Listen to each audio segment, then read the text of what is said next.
I dodged the alien princess for weeks, until she confronted me in tears. Part 1. The unwanted attention Kan Do-yoon had one simple rule for survival aboard the United Terran Embassy ship Horizon. Stay invisible. Do your job. Go home alive. For 3 years, this rule had served him well. He was a maintenance engineer, which meant he spent his days crawling through tight spaces, fixing broken pipes, and making sure the ship's air systems kept everyone breathing. It was not glamorous work. Nobody wrote songs about the guy who unclogged the water recycler at 3 in the morning. But Do-yoon liked it that way. He fixed things. He stayed quiet. He avoided trouble. Then the Volanthe delegation arrived, and trouble found him anyway. The Volanthe were not like any species humanity had met before. They stood nearly 8 feet tall, with long limbs and silver skin that shimmered like moonlight on water. Their eyes were large and purple, like gems filled with liquid light. They moved with a strange grace that made humans look clumsy in comparison. And they were powerful. Their empire controlled 47 star systems. They had been traveling between stars when humans were still figuring out how to make fire. Humanity, by comparison, had barely left its own solar system. 3 small colonies on distant moons. A handful of ships exploring the galaxy. Compared to the Volanthe, humans were like children taking their first steps. The delegation came aboard the Horizon for diplomatic talks. There were ambassadors, advisors, guards, and servants. And there was Princess Alindra of House Thalvine, the youngest daughter of the Volanthe Emperor himself. Do-yoon first saw her on the 2nd day of the visit. He was in the engineering bay, elbow deep in a broken heating unit, explaining to a young ensign named Han Min-jae how to replace a faulty connector. You see this part here? Do-yoon pointed with a greasy finger. It looks fine, but it is actually cracked inside. That is why the whole system failed. Sometimes the problem is not obvious. You have to look deeper. Min-jae nodded eagerly, writing notes on his tablet. That was when Do-yoon felt eyes on him. He looked up and saw her standing in the doorway. Princess Alindra, 8 feet of silver skin and purple eyes, watching him with an expression he could not read. He quickly looked away and went back to his work. Royalty did not care about engineers. She was probably lost, looking for the diplomatic quarters. She would move on, but she did not move on. Over the next few days, Alindra began appearing wherever Do-yoon was. She showed up in the engineering bay, asking questions about human technology. She requested him specifically when something in the diplomatic quarters needed repair. She appeared in the mess hall during his lunch break, sitting at a nearby table with her attendants, her purple eyes drifting toward him again and again. Her attendants began to whisper. The human crew started giving Do-yoon strange looks. His friend Park Yuna, who worked in the communications department, found the whole situation hilarious. She is clearly fascinated by you, Yuna said one evening, grinning over her dinner tray. Maybe she finds you charming. Maybe she likes men covered in engine grease. Do-yoon stabbed at his food with his fork. It is a mistake. She probably thinks I am someone important. Once she realizes I am just a guy who fixes toilets, she will lose interest. I do not know, Yuna said thoughtfully. She looks at you like you are the most interesting thing on this ship. That was exactly what worried him. Do-yoon had heard stories about alien nobility. Rumors spread through the fleet like viruses. Some said the Volanthe collected exotic species, the way humans collected art.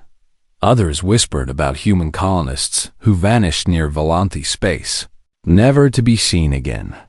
Nobody knew if the stories were true, but nobody wanted to find out the hard way either. Humanity was new to the galactic stage. They were small and weak compared to the great empires. The last thing Earth needed was an interstellar incident caused by one engineer who accidentally offended a princess. So, Do-hyun decided to make himself harder to find. It started with small changes. He adjusted his schedule, eating meals at odd hours when the mess hall was empty. He took different routes through the ship, using maintenance tunnels instead of main corridors. He traded shifts with confused coworkers who did not ask too many questions. For a while, it worked. He would catch glimpses of Silver Skin turning a corner, Purple Eyes searching the crowd, but he was always gone before she could reach him. He became a ghost, slipping through the ship like smoke through fingers. His friend from the security team, Lieutenant Kim Soo-jin, thought he was overreacting. She is royalty from a major galactic power, Soo-jin pointed out during one of their card games. If she wanted to corner you, she could have guards drag you to her quarters. The fact that she has not done that means something. It means she is playing a game, Do-hyun replied, discarding a card. And I do not know the rules. Or maybe she just wants to talk to you. Nobody like her just wants to talk to someone like me. Soo-jin shook her head, but did not argue further. The days passed. Do-hyun became better at hiding. He learned the princess's schedule through careful observation. He mapped every alternate route through the ship. He knew which maintenance shafts led where, which storage rooms were always empty, which corridors the Volanti delegation never used. But Alindra was learning too. She began appearing in unexpected places. The recycling center, the water treatment facility, the cramped access corridors behind the reactor shielding, places where no princess had any reason to be. Each time, Do-hyun would spot her just in time. He would see the shimmer of silver skin, the glow of purple eyes, and he would find a new escape route. Through a vent, down a ladder, into a crawl space. Each time, the princess watched him go. With that same unreadable expression, he told himself he was being smart, careful, protecting himself and his species from whatever game she was playing. He told himself this was the right thing to do. But late at night, alone in his small cabin, Do-hyun sometimes wondered about the look on her face as he ran away.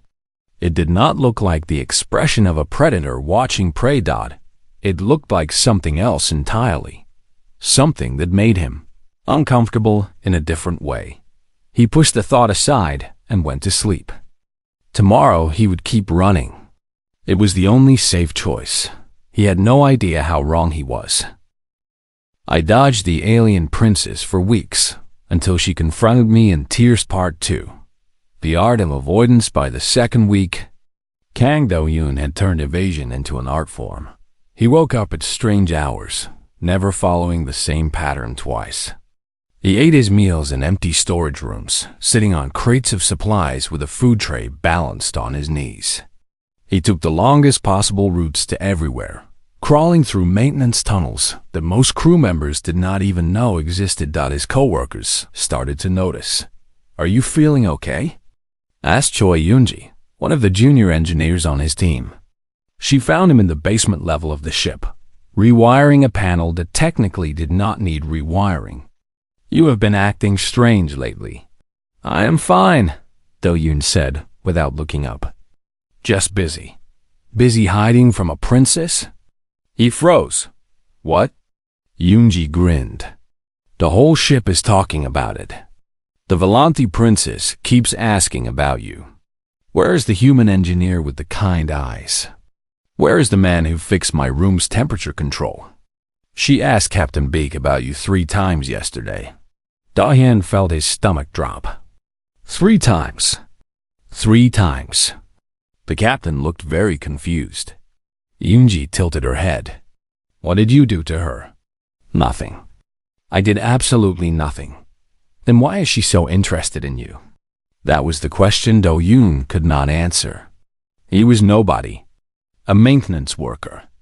A fixer of broken things. There were hundreds of humans on this ship who were more important, more interesting, more worthy of a princess's attention. Why him? He finished the rewiring and escaped before Yoonji could ask more questions. That night, he sat in the observation deck at 2 in the morning when he was sure nobody would be there.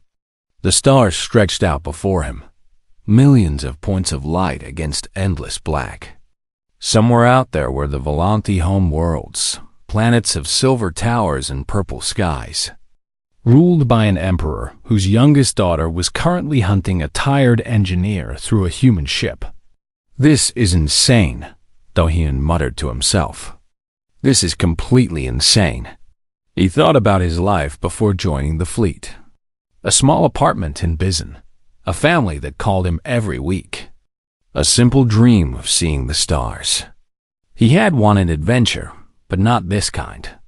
Not the kind where alien royalty chased him through corridors, like he was some kind of prize to be caught. The door behind him opened, and he jumped to his feet, heart pounding. But it was only Soojin, holding 2 cups of coffee. "Relax," she said, handing him one. "It is just me." Do-hyun took the coffee with shaking hands. "How did you find me?" "I am security. I know where everyone goes." She sat down on the bench beside the window. "You look terrible, by the way. When did you last sleep properly?" "I do not remember." "Do-hyun, this cannot continue. You are running yourself into the ground." He sat back down, staring at the stars. "What else can I do? Go up to her and ask what she wants. What if the answer is something I cannot give? What if I offend her and cause a war between our species?" Soojin sipped her coffee. "You really think you are important enough to start a war?" "I think I am unimportant enough that nobody would stop one from starting over me." She did not have an answer for that. They sat in silence for a while, watching the stars drift past. Finally, Soojin spoke again. "Have you considered that she might just be curious? The Volanti have ruled their empire for thousands of years. They have seen everything. And then humans show up, this new species that does everything differently. Maybe you are just interesting to her. I am not interesting. You are to her. That should tell you something." "It tells me I should keep hiding." Soojin sighed, but did not argue. The next morning, Do-hyun was called to Captain Baek Jae-woo's office. The captain was a stern woman in her 50s, with gray hair cut short and eyes that missed nothing. She gestured for him to sit, then folded her hands on her desk. "Lieutenant Kang, I have received a formal inquiry from the Volanti ambassador." Do-hyun's blood ran cold. "Ma'am?" "They want to know why one of my officers is, and I quote, exhibiting avoidance behaviors toward Princess Alundra." The captain's expression was unreadable. "Care to explain?" I'm not sure what the princess wants from me, Captain. I thought it was safer to avoid the situation until the delegation leaves." "Safer for whom?" "For everyone." "I am nobody, Captain. I fix things. If I accidentally insult an alien princess, there could be consequences for the whole ship. For humanity." Captain Baek studied him for a long moment. "Lieutenant, the Volanti are not our enemies. This diplomatic mission is meant to build bridges between our species. And right now, you are making that harder." "I know, Captain. I am sorry. I am not asking for an apology.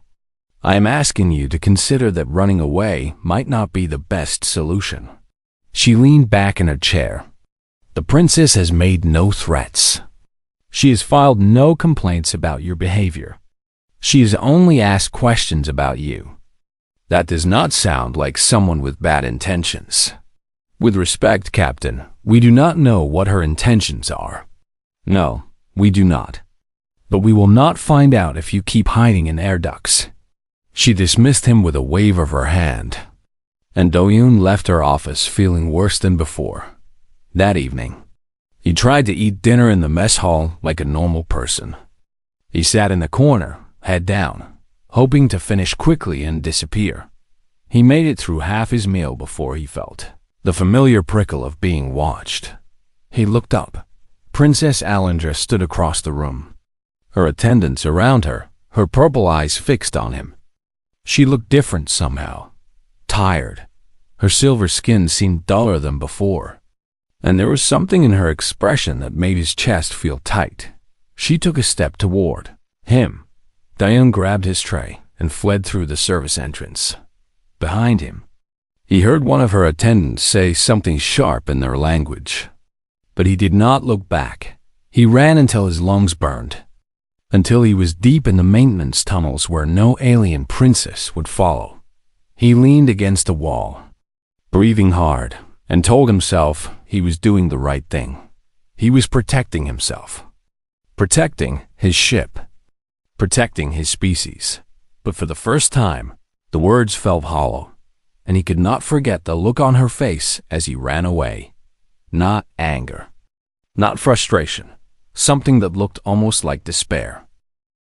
I dodged the alien princess for weeks, until she confronted me in Tears Part 3, the breaking point on the 23rd day. Kang Do-yoon made a mistake. It was late afternoon, and he had been crawling through a narrow maintenance shaft to avoid the observation deck. Someone had reported seeing the princess there, and Do-yoon was taking no chances. The shaft was dusty and cramped, barely wide enough for his shoulders, but it connected to a storage room that was always empty. He pushed open the access panel and pulled himself out, brushing dust from his uniform, and found himself face to face with Princess Alindra. She stood in the doorway, her tall figure blocking the only exit. Behind her, the corridor stretched empty and silent. There were no attendants, no guards, just her. For a long moment, neither of them moved. Do-yoon's heart hammered in his chest. He still held a wrench in one hand, and he was covered in dust and old grease stains. Not exactly how he had imagined meeting alien royalty. "You have been avoiding me," Alindra said. Her voice was different than he remembered. He had only heard her speak a few times before, in passing, and it had always been melodic and confident. Now it wavered, like a song that had forgotten its tune. "Your Highness, for 23 cycles, you have fled from my presence." She took a step forward, and he took a step back, bumping into the wall. "You have taken meals in sanitation corridors. You have used routes designed for waste disposal. You have hidden in spaces where no person should have to go." How did she know all this? Had she been tracking him? Studying his movements? "I have asked myself what offense I have committed against you," the princess continued. "I have searched my memory for any wrong I might have done. I found nothing. I have consulted with your human customs databases, looking for some rule I might have broken, some insult I might have given without knowing. I found nothing." She was close now, close enough that he could see the texture of her silver skin, the way it caught the light like tiny crystals. Her purple eyes were enormous, and they were rimmed with something that looked disturbingly like exhaustion. "I have tried so hard," Alindra whispered, and then her voice broke. Tears began falling from her eyes. Not human tears, but something silver and luminous, trailing down her cheeks like liquid starlight. Her hands, elegant and long-fingered, were trembling at her sides. Do-yoon stood frozen, the wrench hanging uselessly from his fingers. "My entire life, I have been told that I am too strange," the princess said, her words coming faster now, tumbling out like water from a broken dam. "Too curious, too interested in things a princess should not care about. My sisters study art and politics and the proper way to hold a ceremonial cup. I study engines. I study machines. I study how things work." She pressed her hands together, trying to stop them from shaking. "They laugh at me. My family, my attendants, the nobles of our court. They call me the strange princess, the one who would rather take apart a transport than ride in it. They say I'm broken, that no one will ever want to marry me, that I will die alone in some laboratory, surrounded by machines instead of people." A sob escaped her throat, and she pressed a hand to her mouth. When I learned that humans had joined the galactic community, I studied your species obsessively. I read everything I could find. Your history, your art, your music, your literature, your engineering. A voice dropped to barely a whisper. Especially your engineering. She looked at him with desperate, watery eyes. Humans are different. You build things with whatever you have. You solve problems in ways no one expects. You do not have the best technology or the most resources, but you make things work anyway. I found it beautiful. Dayan did not know what to say. He could not have spoken even if he had the words. When I came aboard this ship, I was nervous, Alendra continued. I thought humans might be like everyone else. Polite on the surface, mocking underneath. But then I saw you. She pointed a trembling finger at him. I saw you in the engineering bay, repairing that heating unit. You were explaining your work to the young human, the one with the tablet. You were patient. You were kind. You talked about the machine like it was something to be loved, not just used. And he listened like your words were precious. Her tears fell faster. I thought, finally, someone who might understand. Someone who sees machines the way I do. Someone who would not think I was strange for wanting to know how things work. Someone who might talk to me the way you talk to him. She lowered her hand, her shoulders slumping. But you run from me. Every time I try to approach, you disappear. Every time I find you, you flee. Like everyone else eventually does. She hugged herself, her tall frame seeming smaller somehow, like she was trying to shrink away from her own pain. I do not know what I did wrong, she whispered. I do not know what is wrong with me. I just wanted someone who would not run away. The storage room was silent, except for the soft sound of her crying. Dayan stood against the wall, wrench in hand, covered in dust and grease. He looked at the alien princes before him, this creature from a species that had ruled the stars for thousands of years, and he saw something he had not expected. He saw loneliness, not the game of a predator, not the whim of a bored royal, just a lonely girl who wanted someone to talk to about the things. She loved Dot, and he had run from her for 23 days. The wrench slipped from his fingers and clattered to the floor. I am sorry, he said, and his voice came out rough and broken. I am so sorry. I did not know. I did not understand. Alendra looked up at him, silver tears still streaming down her face. You were afraid of me, she said. It was not a question. Yes, I was afraid. He swallowed hard. I heard stories about your kind, about alien royalty. I thought you wanted something from me that I could not give. I thought I was protecting myself, protecting my ship. He ran a hand through his dusty hair. I never considered that you might just want a friend. The princess stared at him for a long moment. Then, slowly, the tension in her shoulders began to ease. A friend, she repeated, as if testing the word. Is that what humans call it? When two people talk about machines together. Despite everything, Do-yoon felt himself smile. That is one way it starts, he said. Talking about things you both love. Sharing knowledge. Learning from each other. Alendra wiped her eyes with the back of her hand. It was such a human gesture that it made his heart ache. I would like that, she said softly. I would like that very much. And in that dusty storage room, surrounded by crates and forgotten equipment, something shifted between them. Not romance. Not politics. Not the weight of two species meeting across the void. Just two people who loved machines, finally seeing each other clearly for the first time. I dodged the alien princess for weeks until she confronted me in Tears Part 4. The misunderstanding revealed. They sat on crates in the storage room, facing each other like two travelers who had finally reached the same destination. The princess had stopped crying, but her eyes still glistened with traces of silver tears. Do-hyun had picked up his wrench and set it aside, no longer feeling like he needed a weapon. "I thought you wanted to collect me," he admitted, feeling foolish even as he said the words. Alindra blinked her large purple eyes. "Collect you?" "There are rumors, stories that spread through the human fleet, about Volanthi nobility keeping exotic species as," he searched for the right word, "trophies, pets, decorations for their estates." The princess stared at him for several seconds. Her expression shifted through confusion, then disbelief, then something that might have been horror. "You thought I wanted to put you in a cage?" The thought crossed my mind. She was silent for a long moment. Then she made a sound he did not expect. She laughed. It was not a cruel laugh or a mocking one.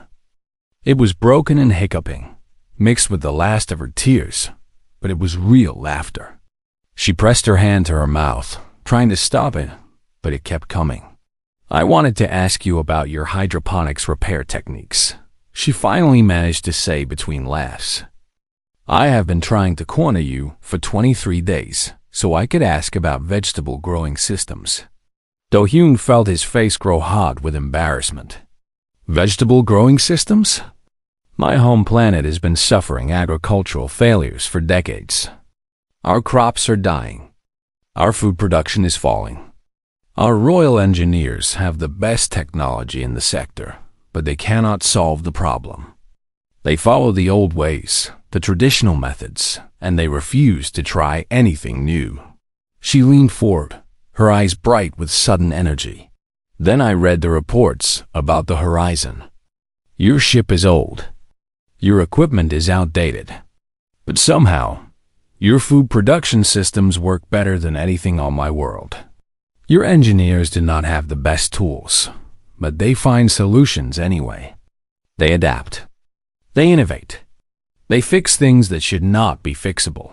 She pointed at him. I watched you repair that heating unit in the engineering bay. You used a connector from a water purifier and wire from a communication panel. You combined parts that were never meant to work together, and you made them work. My royal engineers would never think to do such a thing. They would order new parts and wait 6 months for delivery while everyone froze. Do-hyun did not know what to say. He had just been doing his job, fixing problems with whatever he had available. It was not special. It was just what humans did. "I wanted to learn from you," Alindra continued. "I wanted to understand how humans think about problems. Why you are not afraid to try new things. Why you build machines from scraps and make them sing." She paused, and her voice grew quieter. "And I wanted to talk to someone who would not think I was strange for caring about these things." The silence stretched between them. "You are not strange," Do-hyun said finally. "You are curious. That is different. In my world, curious is strange. A princess should care about politics and parties and picking the right husband. She should not care about how engines work, or why crops fail, or what makes a machine run efficiently." Alindra's expression grew sad. "I have 17 siblings, and not one of them understands. When I try to talk to them about my interests, they look at me like I'm speaking a foreign language." "I know that feeling," Do-hyun admitted. "My family never understood why I wanted to leave Earth and work on ships. They wanted me to get a normal job, stay in one place, settle down, but you left anyway. I could not help it. The stars were calling, and I had to answer." Alindra smiled, and it transformed her face. She was beautiful, he realized, not in the way humans typically thought of beauty, but in the way that was entirely her own. Silver skin and purple eyes and a smile that held the joy of someone who rarely got to share it. "My tutors taught me that curiosity was unbecoming of royalty," she said. "They said I should hide my interests and pretend to be normal. But I could never pretend for long. The questions always came back. How does this work? Why does that fail? What would happen if we tried something different? Questions like that are how progress happens, Do-Yun said. Humans have only been in space for 200 years, but we have come farther than anyone expected. Because we ask questions. We try new things. We fail and try again. The Volanti have been in space for 8,000 years, Alindra said quietly. And we have stopped asking questions. We have the best technology, the most resources, the greatest empire in the galaxy. So we believe we have nothing left to learn. We follow tradition because tradition has always worked. We reject new ideas because new ideas might fail. She looked at him with something like hope in her eyes. But you do not think that way. Humans do not think that way. When I saw you teaching that young engineer, I saw something I had never seen before. You were sharing knowledge freely, without holding anything back. You were not afraid that he might become better than you. You were happy to help him grow. Do-Hyun thought about Min-jae, the eager young ensign who followed him around with a tablet full of notes. The kid asked 1,000 questions a day, and Do-Hyun answered every one. It had never occurred to him to do otherwise. Knowledge is not a treasure to be hoarded, he said. It is a gift to be shared. The more people who understand how things work, the better we all become. Alindra's eyes widened. That is exactly what I have always believed. But when I say such things at home, they call me naive. They say I do not understand politics. They say that knowledge is power, and power must be protected. Maybe that is why your empire has stopped growing. The words came out before Do-Hyun could stop them, and he immediately regretted it. You did not criticize an alien princess's empire. That was probably how war started. But Alindra did not look offended. She looked thoughtful. Maybe you are right, she said slowly. Maybe that is exactly the problem. We have been so busy protecting what we have that we forgot how to reach for more. They sat in silence for a moment, both lost in thought. Then Alindra extended her hand. It was a human gesture, one she must have learned from her databases. Her silver fingers were long and elegant, and they trembled slightly. Perhaps we could start again? She asked. I am Alindra.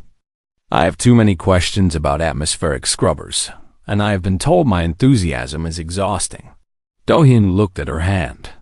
Then he looked at her face, at the hope and fear mixed in her purple eyes. He took her hand. Her skin was cool and smooth, like polished metal, but her grip was gentle and warm. I am Do-Hyun, he said. I have too many opinions about atmospheric scrubbers, and I have been told my explanations are boring. Alindra smiled again, wider this time. Then we are perfectly matched. And in that moment, in a dusty storage room aboard a human ship, something began. Not a romance or an alliance or a political arrangement, something better. Friendship between two curious souls who had finally found each other among the stars. I dodged the alien princess for weeks, until she confronted me in Tears Part 5. Building bridges, they talked until the ship's artificial dawn painted the corridors in soft orange light. They sat on those dusty crates in the storage room, and they talked about everything. Do-Hyun explained human engineering philosophy. How humans learned to build with limited resources because they never had enough.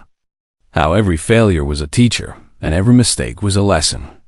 How the best human engineers were not the ones with the fanciest tools, but the ones who could look at a pile of scrap and see a solution nobody else imagined. Alindra listened with her whole body. Leaning forward, her purple eyes bright with hunger for knowledge. She asked questions constantly, and Do-Hyun answered everyone. He told her about the first time he fixed the ship's engine using nothing but tape and determination. He told her about his old mentor back on Earth, a woman named Grandmother Hana, who could fix anything with her hands and a stern look. In return, Alindra told him about her world. She told him about the Volanti Empire, vast and ancient and slowly dying. Their technology was magnificent, but it was also frozen in time.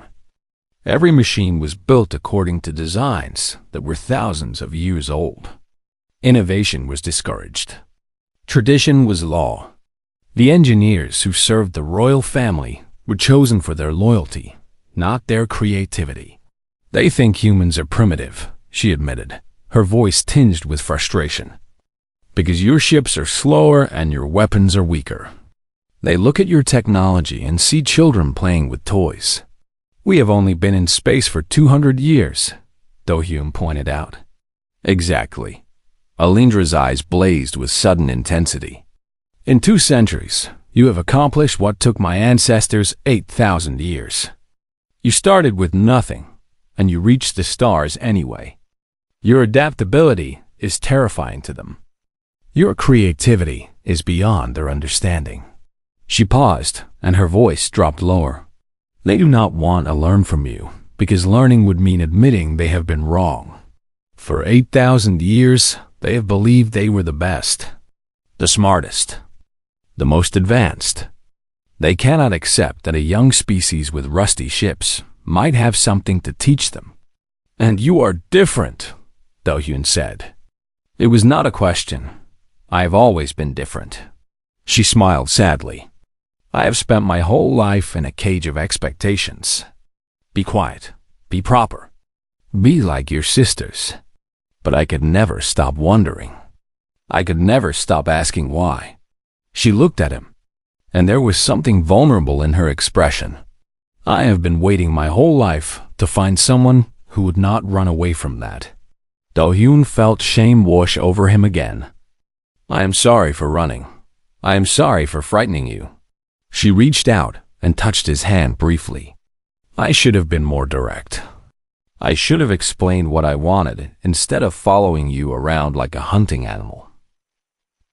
I should have explained what I wanted instead of following what I wanted instead of following you around like a hunting animal.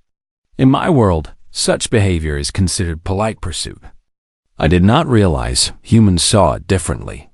We usually use words first, Do-hyun said with a small smile. Words, yes. She nodded seriously. I will remember that. They sat in comfortable silence for a while, watching the artificial light grow brighter through the small window in the storage room door. What happens now? Do-hyun asked finally. Your delegation will leave soon. You will go back to your empire, and I will stay here, fixing toilets and cleaning air filters. Alindra was quiet for a moment. Then she spoke, and her voice was full of determination.